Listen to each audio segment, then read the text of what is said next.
This is Darren Carlett with the Bull Strangle newsletter and SpreadEdge Capital.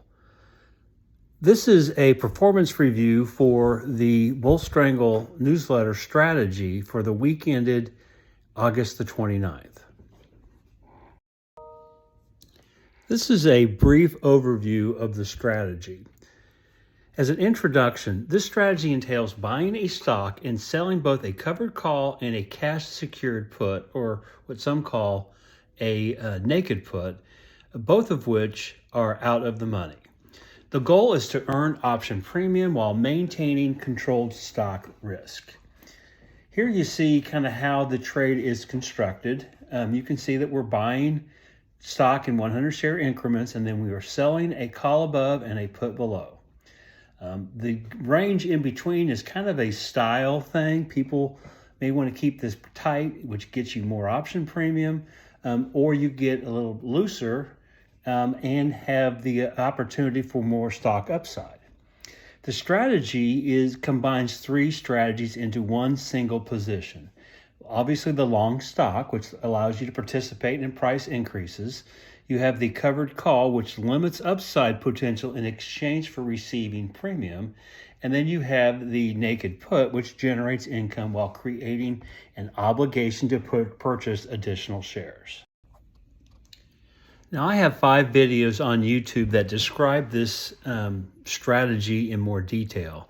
The first one is a little less than 10 minutes, and it provides a pretty high-level overview of the strategy.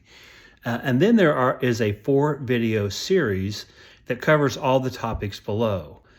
In total, these videos are a little less than 4 hours of content and thoroughly explains the strategy. So it starts off with an overview of stock options. It goes through then in video 2, the strategy. Video 3 is about the risk optimization elements of the strategy. And the 4th video describes the contents of the newsletter, which is published each week.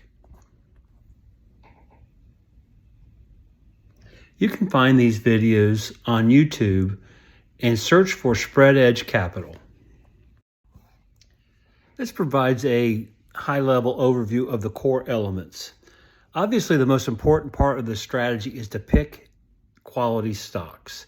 And we're looking for stocks that are technically strong, using time-tested stock engine and a variety of different parameters that help us to get to stocks that are great candidates for covered call and naked put writing. We are sellers of option premium, which does give you the obligation to sell your stock at a set price and the obligation to buy additional shares at a set price. We talked a little bit about how the trades are constructed on the previous slide, but bottom line is we're buying shares in 100 or stock in 100 share increments and selling a call above and a put below.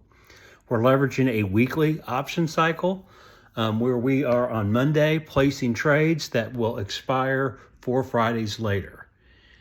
We are looking at the market environment and trying to be heavily invested during what we call green episodes, or times when the market is strong, and we are going to back off when the market isn't as strong. And we are very focused on diversification across sectors, across stock price, and across implied volatility.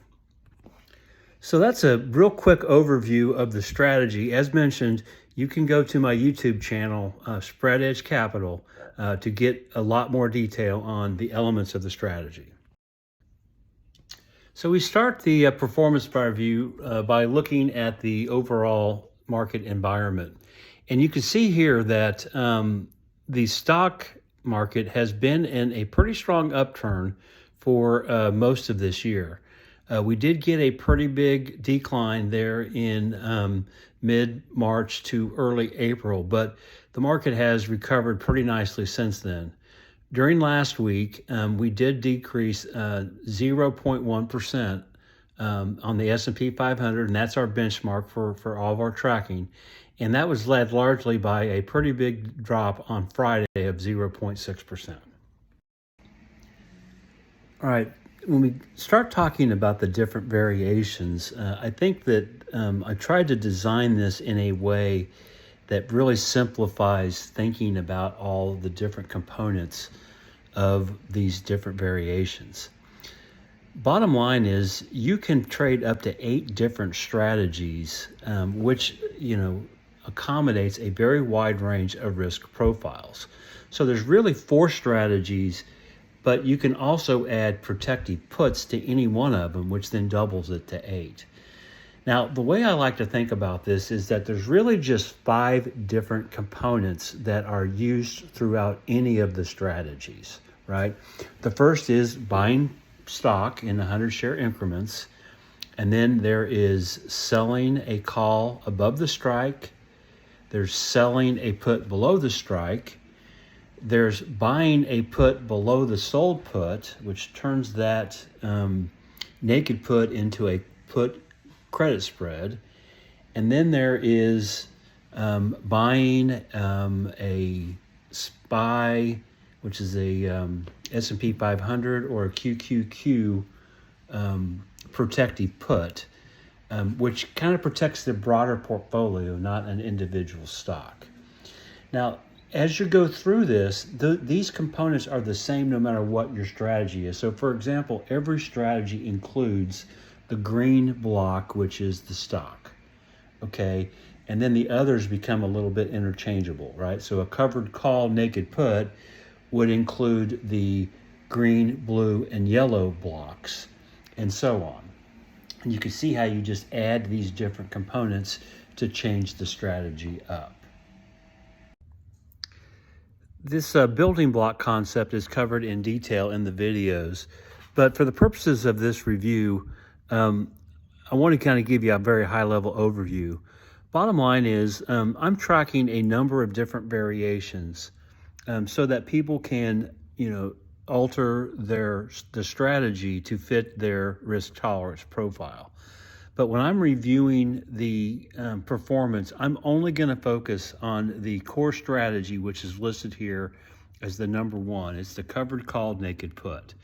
And as I've already mentioned, it involves what I'm the green building block, which is the stock, the blue building block, which is the call sold above, and the yellow building block, which is the put that is sold below.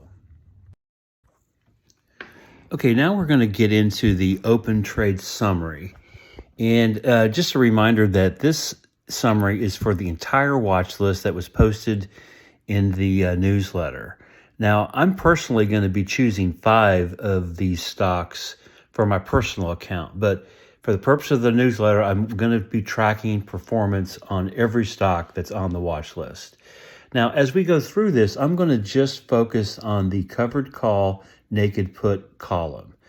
We do have the other variations listed there, but I think it gets a bit redundant going through every column. So I'm just going to focus on the one that I most strongly recommend and the one that I trade in my personal account.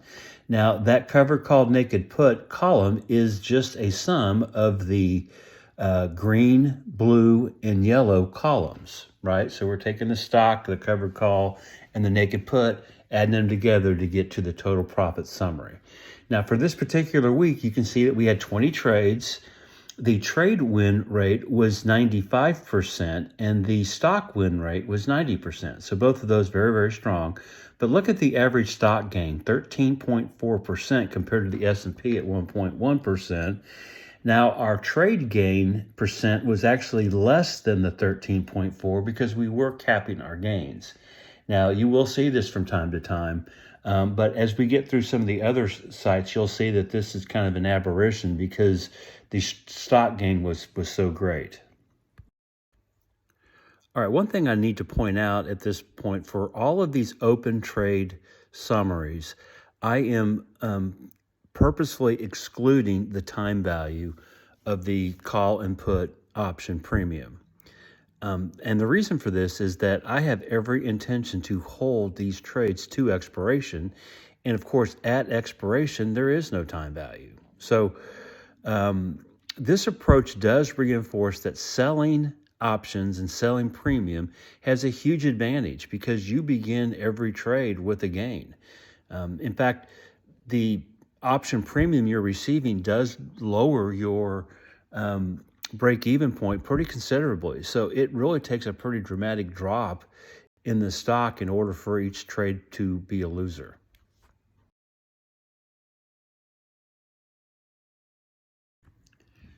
All right, next is the watch list for expiration on September the 12th. And I think as you'll see here, this is really highlights the difference between the trade gain and the stock gain. Anyway, there are 23 total trades. The trade win percentage is 96%, 22 out of 23. However, when you look at the average, the stock gain percentage, it's just 78%. So the difference between those is obviously caused by the premium that we're receiving for the call and the put. So, actually an average or I guess that would still be a good week of stock picking, was an excellent week for the overall covered call naked put. Now, recall in the last one that we had capped our gains, but here the average trade percentage gain is 3.7%. That's the stock gain at 3.7%, but the trade gain is 8.5%. So we've enhanced our profits this week.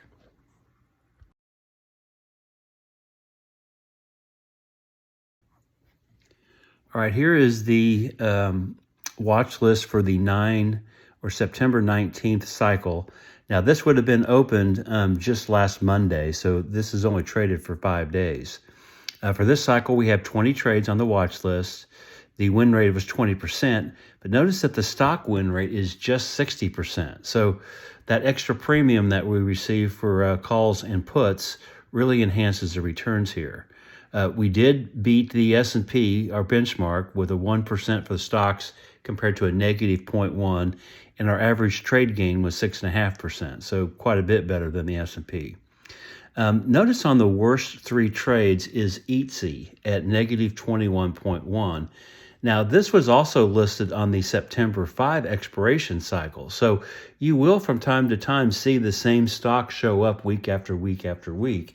However, that doesn't mean that we're trading them every week. I put them on the watch list because, based off of the screening that I did, I thought it was, amongst the best candidates.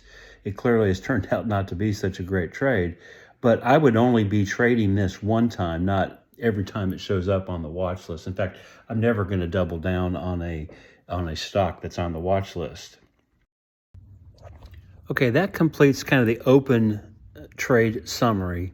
The rest of this presentation is going to be on closed trades.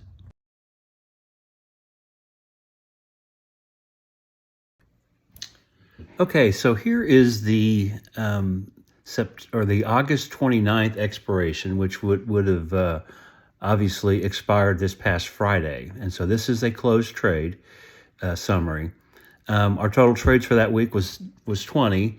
And on the watch list anyway. The trade win rate was 75% compared to the stock win rate of 70%. And the average stock gain was 7% compared to the S&P at 3.6%. So greatly exceeded the S&P. And then the average trade gain was 5.4%. So once again, we did do a little bit worse than the stock gain itself. Now, I do want to point out the worst loser of Marvel Technologies. One of my criteria is not to trade a stock that reports earnings. And when I had posted the newsletter, Marvel had, it was expected that they would report their earnings on September the 4th. But they snuck it in on August the 29th. So that particular trade went from being above the stock covered call, which would have been a max profit, and dropped below the put strike. So it went from a max winner to a loser just overnight. I'm a little disappointed that I missed that, and I'm going to be working on trying to make sure that I'm looking ahead to make sure that earnings dates have not changed, because this one did bite me. Okay, this slide shows kind of a historical snapshot of the watch list for the stock only compared to the S&P 500. And you can see here on the left, I'm comparing week to week. And then on the right is a summary that looks at the, and this is a 4-week period for both the S&P 500 and the watch list. But you can see as we go down through here that the watch list gain has exceeded the S&P in every week but one. Okay, so I'm very very happy with that. Now, I just started tracking this in May, so you'll see when I get down to the final page here, I do track my actual performance in a personal account, but this is the entire watch list, and you can see very happy that we're beating consistently the benchmark. This final page is the return on investment in my personal account. Now, I've been going through the entire watch list, and I think that's appropriate because I really want to be accountable for every stock that I list on the watch list. But I do just choose 5 of those roughly 20 watch list candidates for my own personal account. And here is the performance. Now, up in the top left is the covered call naked put, which is the one that I use. And so far since inception, going back to February of last year, I am up 72% and change. And then you can see the performance of the various other strategies that are out there. Now, when you annualize that return, the annualized rate is a little over 53%. I do offer 2 different, very different newsletters to subscribers. If you buy one, you get the other one for free. So one price gets you both newsletters. Of course, this whole video has been over the bull strangle strategy, which is the stock and option strategy, but I also have a commodity futures newsletter, which specializes in seasonal spreads. You can get both newsletters for the low monthly price of $49, and I offer deep discounts for 3-month, 6-month, and annual subscriptions. The annual subscription actually is a 35% discount. And for a limited time, you can get your first month for just $1. So you can try before you buy.